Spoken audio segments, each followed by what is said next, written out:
A lone female guard, a sacred tomb, and a fugitive with a hidden pistol. In the suffocating summer heat, he made his move. But he never anticipated her response. What she did next left the world speechless. The air over Arlington National Cemetery was thick, a suffocating blanket of heat and humidity that promised violence. Far to the west, the sky bruised to a deep purple, and a low, guttural rumble of distant thunder vibrated through the soles of your shoes. It was the kind of oppressive August afternoon where even the cicada's drone sounded strained, a desperate, high-pitched thrum against the impending deluge.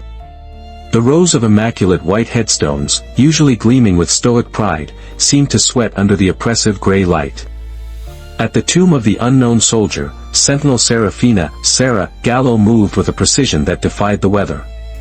30 years old, with sharp, intelligent features and dark hair pulled back into a severe, perfect bun beneath her service cap, she was an island of discipline in a sea of gathering chaos.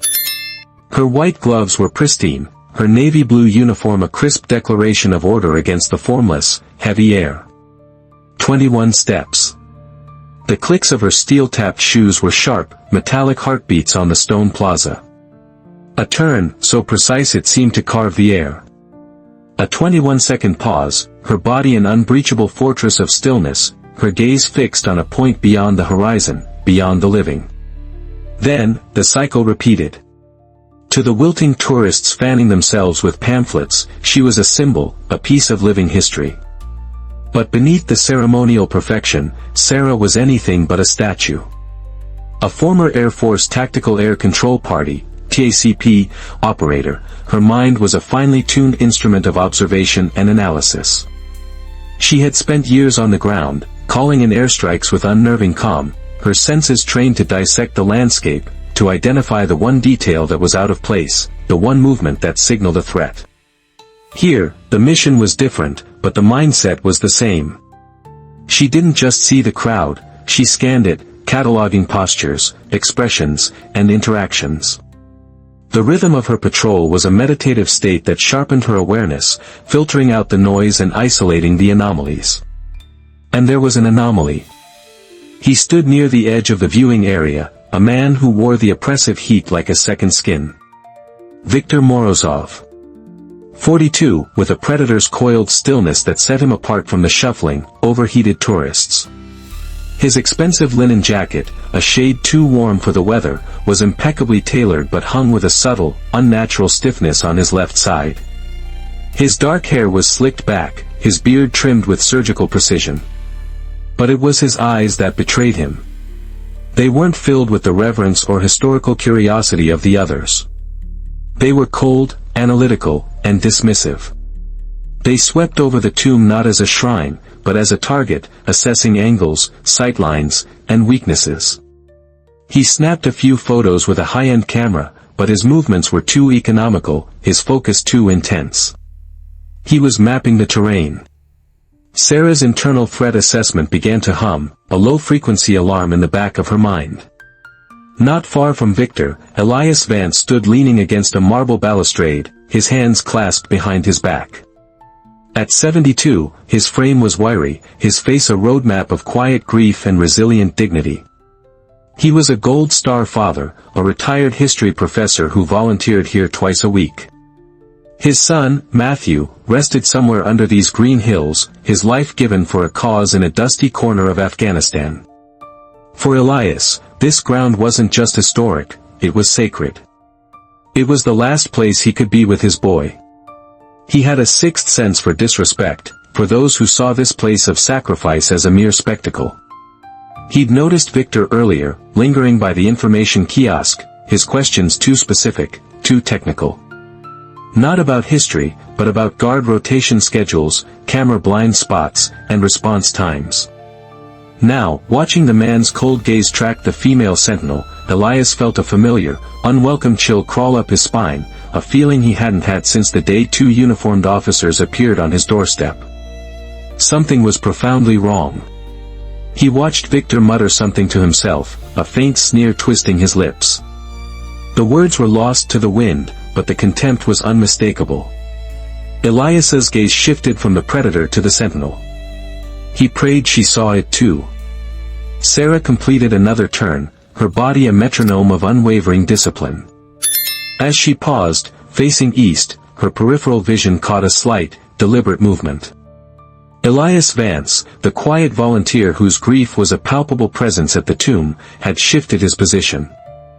He was now closer to her patrol line, pretending to inspect a loose stone on the plaza, his posture subtly angled to shield his words from the crowd. During the next 21-second pause, as she faced his direction, his voice reached her, a low, urgent whisper that cut through the oppressive hum of the cicadas. Sentinel. The man in the linen jacket.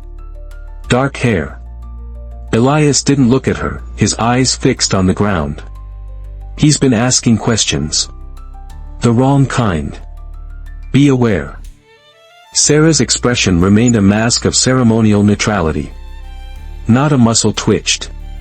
But she gave a single, almost imperceptible nod, a minute dip of her chin that lasted less than a second.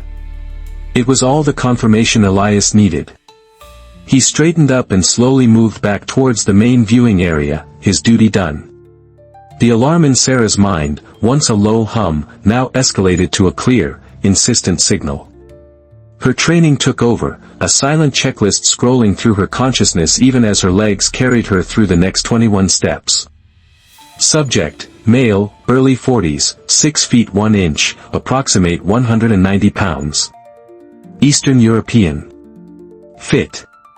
Attire, high-end, but impractical for weather. Conceals physique and potential gear. Demeanor, predatory. High situational awareness. Counter-surveillance posture. Anomaly, left side of jacket. Unnatural bulge. Consistent with a full-sized handgun. Right hand dominant, but bulge on left suggests cross-draw carry. Unconventional. Professional. She continued her patrol, her path taking her closer to Victor's position. He had edged forward, now leaning against the low chain barrier that separated the public from the sacred plaza. He was trying to be casual, but his weight was perfectly balanced on the balls of his feet, ready for action. As she passed, his voice slithered through the air, low and laced with a thick, cultured accent. It was meant only for her. Quite a performance, little soldier, he murmured, his eyes glinting with amusement. All this pageantry for a hollow symbol. An empire in decay. Serra's gaze remained fixed forward. Protocol dictated she ignore all comments, all distractions. But she catalogued his words, the ideology behind them. It matched the profile she had studied in training. Anarchist, extremist, driven by a nihilistic desire to tear down institutions. He wasn't done. He seemed to relish the one-sided conversation, the act of tainting this silent, hallowed space with his cynicism. They have women guarding the tombs now, he continued, a note of genuine, condescending surprise in his tone. How fitting. A soft nation, protected by the softer sex. You are the perfect symbol of your country's weakness. The insult didn't sting. It was data. Motivation, ideological, with a clear misogynistic subcurrent. He underestimates me because of my gender. Good. That's an advantage. She saw the faint twitch of his fingers near the opening of his jacket. She smelled the faint, incongruous scent of gun oil, a clean, metallic odor cutting through the heavy, floral scent of the nearby magnolias. The pieces were locking into place. This wasn't a random malcontent. This was a planned event. He was here to make a statement, and he believed she was nothing more than a ceremonial prop in his grand drama. He had no idea he was facing an operator whose mind was already mapping his defeat. The atmosphere on the plaza had curdled. The distant thunder was closer now, a deep, continuous growl that seemed to emanate from the very earth. The crowd, once a collection of individuals, was becoming a single entity, bound by a growing, unspoken fear. Phones were lowered. Whispers died out. A mother instinctively pulled her child behind her skirt, her hand a protective shield on his back. Viktor Morozov fed on their fear. He straightened up from the barrier, taking a deliberate step onto the restricted plaza. A collective gasp rippled through the onlookers. This was a line that was never crossed. "It is an honor to stand here," a disembodied, authoritative voice announced from a hidden speaker, the standard automated warning. "Visitors are reminded to remain silent and respectful." Victor laughed, a short, ugly bark of a sound. "Respect," he called out, his voice now loud enough for everyone to hear. "Respect for what? A nation that eats itself alive with its multicultural chaos? A government of fools and cowards? Your symbols are meaningless because your foundation is rotten." Elias Vance, his face pale but his eyes blazing with fury, saw his moment. While all eyes were locked on Victor, he slipped his hand to the underside of the information kiosk. His fingers found the small, recessed button. He pressed it and held it for 3 seconds. There was no sound, no light, but a silent alarm was now screaming through the Arlington security network and onwards to local law enforcement. Help was coming. But time was running out. Victor took another step toward Serra, his hand moving with chilling slowness to the front of his jacket. He was savoring the moment, the terror he was creating. His eyes were locked on Serra, a triumphant, cruel gleam in them. "You stand here, a hollow guardian for a hollow tomb," he hissed, his voice dropping to a venomous whisper for her alone. "We see it. The whole world sees it. And we are here to show them how easily your precious symbols can be broken." His hand emerged. The sunlight, struggling through the dark, bruised clouds, caught the deep, blued steel of the pistol. A CZ-75B. A classic, reliable weapon. But this one was different. The barrel was threaded, fitted with a sleek, cylindrical suppressor. A woman in the crowd let out a choked, strangled scream. The veterans, a small cluster of gray-haired men, instinctively formed a loose cordon, shielding the families behind them. Time seemed to warp, stretching and slowing down. Each heartbeat was a drumbeat of doom. Victor held the gun low, not yet aiming it, admiring it as if it were a work of art. "Beautiful, isn't it?" he said, his voice almost reverent. "Modified for precision. 15 rounds of truth." With a flick of his thumb, he clicked off the safety. The sound, though small, was obscene in the sacred silence. It echoed like a gunshot across the plaza. "This is where your ceremony ends, little guard," he sneered, finally raising the weapon, the black hole of the suppressor fixing on Serra's chest. "One shot, and your sacred tomb becomes a headline. A monument to your nation's failure." The crowd was frozen, a tableau of horrified statues. A child began to cry, his sobs muffled against his mother's dress. Elias Vance's knuckles were white where he gripped the kiosk, his faith in the Sentinel before him an unshakable prayer. Victor's finger began to tighten on the trigger. His face was a mask of ecstatic victory. He had won. Then Serra moved. It was not the measured, ceremonial movement of a tomb guard. It was the explosive, economical violence of a combat operator. In the space between one thunderous heartbeat and the next, Serra closed the distance. Her left hand, a blur of white cotton, shot out. It didn't grab for the gun. It clamped down on Victor's wrist, her thumb digging into the pressure point where nerve bundles met bone. A jolt of pure, electric pain shot up Victor's arm, his fingers spasming involuntarily. Simultaneously, her right hand struck the pistol itself. Not with a clumsy slap, but with a perfectly angled, open palm strike against the slide. Her fingers, trained by thousands of hours of practice, wrapped around the weapon, her thumb finding the magazine release button as if by instinct. Before Victor's pain-addled brain could even register the attack, the world dissolved into a sequence of failures. Click. The magazine, heavy with 15 rounds of subsonic ammunition, dropped from the grip and into Serra's waiting left hand. The weight and balance told her it was fully loaded. SHKCHK. Her right index finger, which had replaced his on the trigger guard, hooked behind it, pulling the slide back in a single, fluid motion. A brass-cased 9mm round, the one he had intended for her heart, spun through the air in a graceful, golden arc, landing on the stone plaza with a faint, metallic ping. Click. Her thumb flicked the safety back on. Chamber clear. Magazine secured. Weapon neutralized. The entire sequence took less than 2 seconds. To the stunned crowd, it looked like a magic trick. One moment, the terrorist held a gun. The next, his hand was empty, and the sentinel held both the pistol and its ammunition, her posture already resetting into one of control and authority. Viktor Morozov stood frozen, his face a mask of utter disbelief. The smug triumph had vanished, replaced by a gaping, slack-jawed shock that quickly curdled into pure, incandescent rage.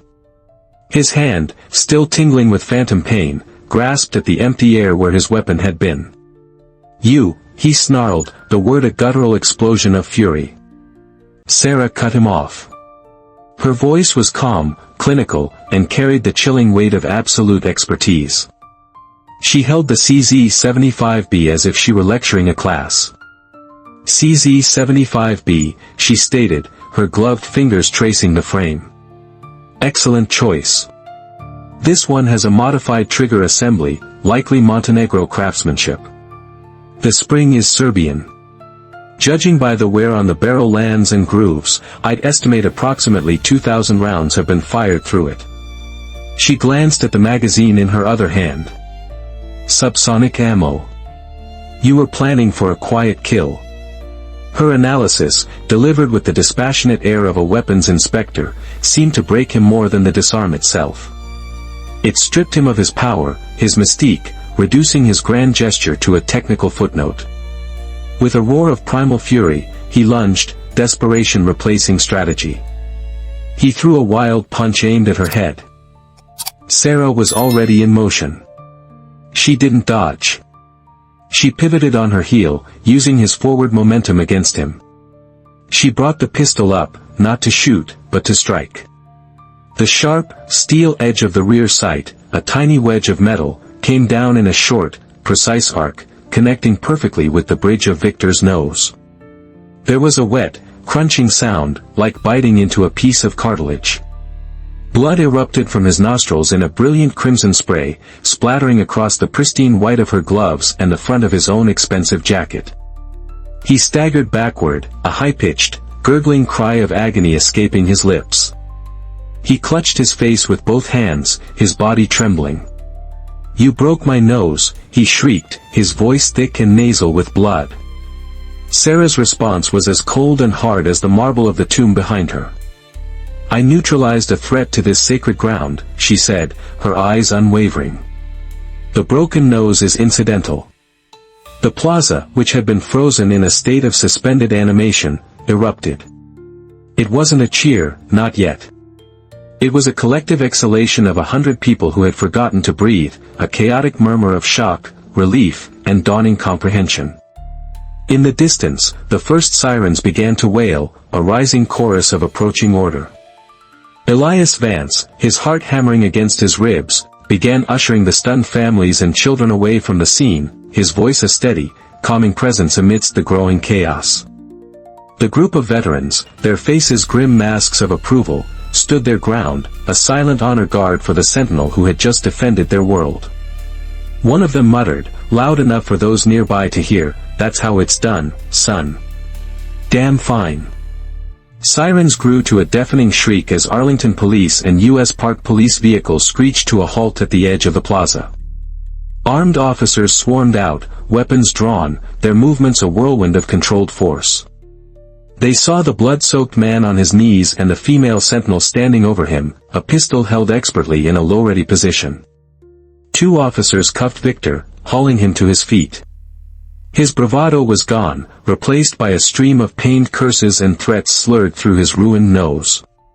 "You'll regret this," he spat, blood dripping from his chin onto the stones. "We are everywhere. This is not over." Serra's eyes never left him. "It was over the moment you drew that weapon," she stated, her voice carrying easily over the din. "You failed to notice the silent alarm was triggered 2 minutes ago. You failed to account for the 6 different camera angles currently recording your face. Metropolitan Police are sealing every exit to this cemetery as we speak. There is no escape. Victor's face went pale, the blood draining from it to reveal a pasty, greenish tint. The fight went out of him, and he sagged against the officers dragging him toward a waiting van. A detective, a man in his 50s with tired eyes and a rumpled suit, approached Serra, his notepad already out. That was, something else, Sentinel. Name's Detective Miller. You have anything for us on this guy? Serra's focus shifted from the suspect to the detective. Her tone was crisp, professional, a field report being delivered to a superior officer. Suspect carried a modified CZ-75B, likely sourced through Balkan black market networks. His stance and cross-draw technique suggest paramilitary training, possibly Spetsnaz-derived but modified by years of irregular warfare. Check Interpol's database for aliases connected to Serbian extremist cells. His accent and ideology are consistent with known profiles. Detective Miller's eyebrows shot up. He scribbled furiously, trying to keep up. An officer rushed over, holding a tablet, his face flushed with excitement. Sir. Facial recognition just pinged. This guy's Viktor Morozov. He's on Interpol's most wanted list. Multiple bombings, arms smuggling, they've been hunting him for 5 years. Miller nodded grimly, a slow smile spreading across his face. Well, I'll be. Looks like his luck just ran out in Arlington, Virginia. He glanced at the trail of blood Victor had left. That nose is going to make him real easy to spot in a lineup. Nice touch with the rear sight, by the way. Serra's expression didn't change. The sight of a CZ-75B is an effective tool for pain compliance when applied with proper force to the nasal bone. The suspect will require immediate medical attention, likely from a specialist, making him easy to track if he had escaped. The detective let out a low whistle, shaking his head in disbelief. We'll need a full statement later, but for now, anything else, Sentinel? Serra's eyes scanned the perimeter, her tactical mind still working. Check for underground medical clinics in the DC area, specifically those catering to Eastern European expatriate communities. He won't go to a public hospital. His network will have a prearranged medical contact. He mentioned we. He wasn't working alone. Miller stared at her for a long moment, then keyed his radio. All units, be advised. We're looking for accomplices. And get a priority alert out to all medical facilities, official and otherwise. Our boy is going to need a doctor, stat. As the last police van pulled away, its sirens fading into the city's hum, the heavens finally broke. The rain came down not in drops, but in solid, gray sheets, instantly drenching the plaza. It sluiced over the stones, washing away the dark, crimson stains of Victor's blood, cleansing the sacred ground of the violence that had desecrated it. The air, once thick and suffocating, was suddenly cool and clean. Tourists huddled under the porticos of the Memorial Amphitheater, watching the storm, their voices a low buzz of excited, fearful chatter. The story of what they had just witnessed was already taking shape, a legend being born in real time. Through the downpour, 2 figures approached Serra. Elias Vance, his thin shirt soaked through, and one of the veterans, a wiry man with an army retired pin on his lapel. Elias stopped before her, his eyes shining with tears that mingled with the rain on his cheeks. My son. Matthew, he's buried here, he said, his voice thick with emotion. He was a protector.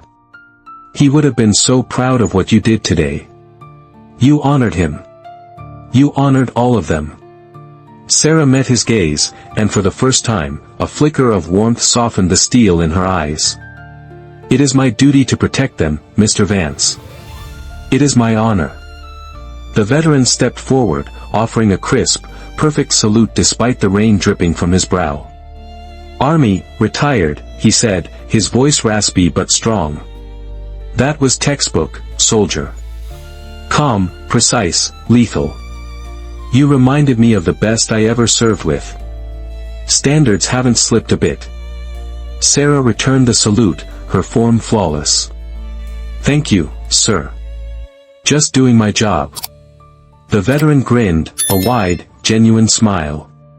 Job? Hell, that wasn't a job. That was a statement. You're a damn fine soldier.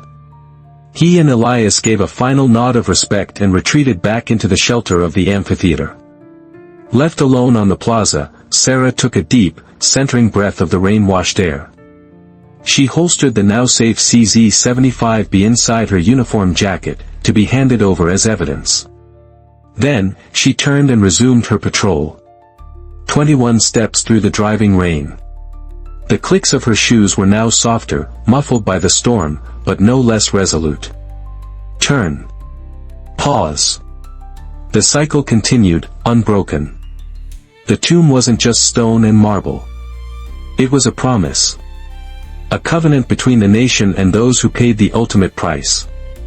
Viktor Morozov thought he could shatter that promise with a bullet. He had learned that the promise was not kept by stone, but by the unwavering resolve of those who stood guard. The tomb guard's creed echoed in her mind, a silent mantra against the rhythm of the rain. My dedication to this duty is unyielding. I will not falter. What would you do in Serra's shoes? Could you stand steady with danger inches away, and act with such precision when the moment came? These are the men and women who guard our nation's heart, not just with ceremony, but with a courage forged in fire. Share your thoughts in the comments. Have you ever witnessed someone rise to a crisis with such incredible calm and competence? What does the tomb of the unknown soldier mean to you? Please comment with respect for this sacred place and for all who serve. And if you believe in honoring their legacy, subscribe and share this story to keep their stories alive.